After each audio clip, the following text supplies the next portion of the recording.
Assalamualaikum warahmatullahi wabarakatuh. Perkenalkan, nama saya Muhammad Azdi Dwiraka dari kelas 11 MIPA 3 absen 22. Di sini saya akan menjelaskan memberikan presentasi materi bab 4.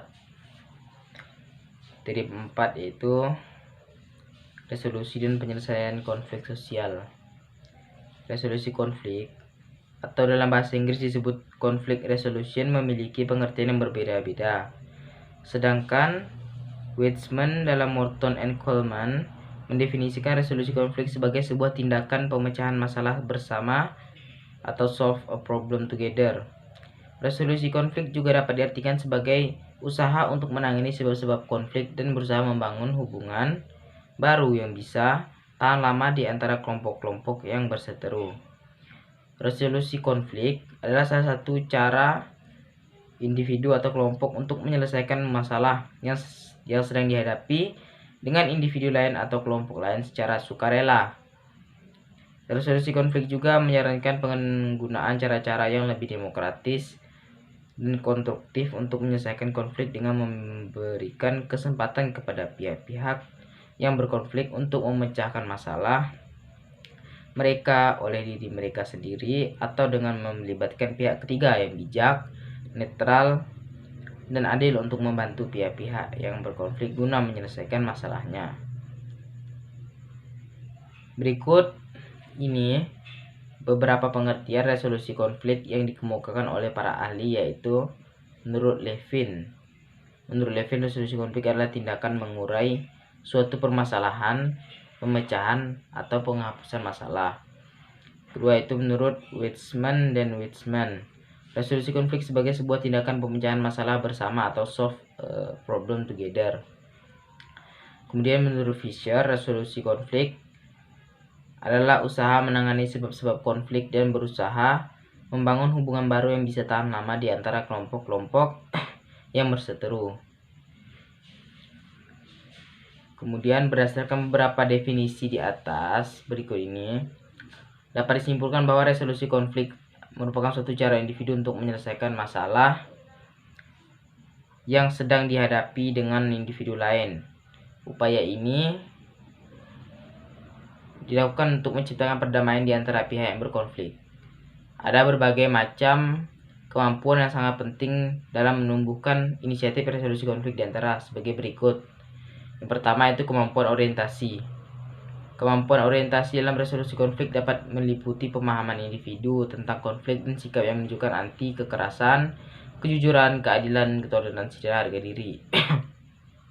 Kemudian kedua, kemampuan persepsi.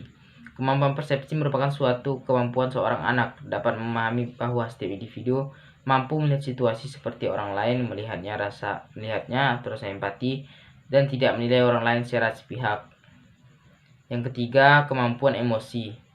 Kemampuan emosi dalam resolusi konflik mencakup kemampuan untuk mengalah berbagai macam emosi, termasuk di dalamnya rasa marah, takut, frustasi, dan emosi negatif lainnya. Yang keempat, kemampuan komunikasi. Kemampuan komunikasi dalam resolusi konflik meliputi kemampuan mendengarkan orang lain, memahami lawan bicara, berbicara dengan bahasa yang mudah dipahami, serta meresum atau menyusun ulang pernyataan yang bermuatan emosional ke dalam pernyataan netral atau kurang emosional. Kemudian yang kelima, kemampuan berpikir kritis. Kemampuan berpikir kritis dalam resolusi konflik yaitu suatu kemampuan untuk memprediksi dan menganalisis suatu konflik yang sedang dialami.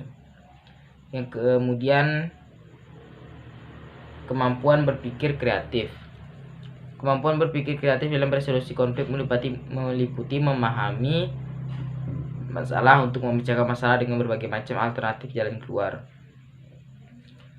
Materi kemudian yaitu yang kedua, upaya penyelesaian konflik sosial. Konflik dapat muncul akibat cara pandang di antara pihak-pihak yang berkonflik. Sehingga dengan adanya resolusi konflik diharapkan dapat mengurangi adanya atau menghindari terjadinya konflik. Kondisi seperti ini dapat menciptakan perdamaian di antara anggota masyarakat. Berbagai upaya dalam menyelesaikan konflik yaitu mediasi. Mediasi adalah upaya penyelesaian konflik oleh pihak ketiga tetapi tidak diberikan keputusan yang mengikat. Yang kemudian konsiliasi.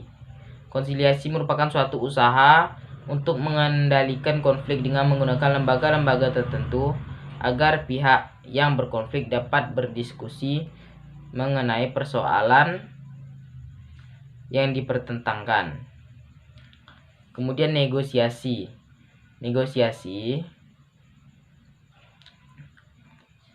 merupakan suatu interaksi sosial antara pihak-pihak yang terlibat yang untuk saling menyelesaikan perbedaan agar mencapai kata sepakat. Dalam proses ini, kedua pihak yang berkonflik melakukan pembicaraan dalam bentuk tawar-menawar mengenai syarat-syarat untuk mengakhiri konflik. Dan arbitrasi. Arbitrasi merupakan suatu upaya menyelesaikan konflik yang dilakukan melalui pihak-pihak ketiga dengan memberikan keputusan yang harus ditaati dan diterima oleh kedua belah pihak yang sedang berkonflik. Kemudian stalemate.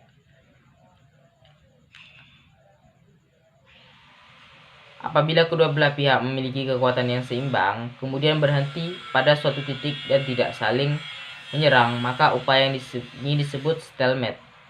Keadaan ini terjadi karena kedua belah pihak tidak mungkin lagi untuk maju atau mundur. Sebagai contohnya adu senjata antara Amerika Serikat dan Uni Soviet pada masa Perang Dingin, atau ketegangan antara Korea Utara dan Korea Selatan di bidang nuklir. Kemudian konversi. Konversi merupakan upaya penyelesaian konflik yang dilakukan dengan salah satu pihak bersedia mengalah dan mau menerima pendirian dari pihak lain. Kemudian adjudikasi.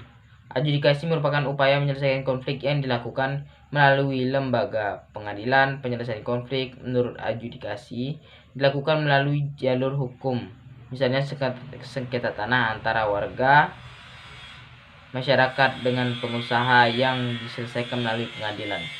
Sekian penjelasan dari saya, kurang lebihnya mohon maaf. Wassalamualaikum warahmatullahi wabarakatuh.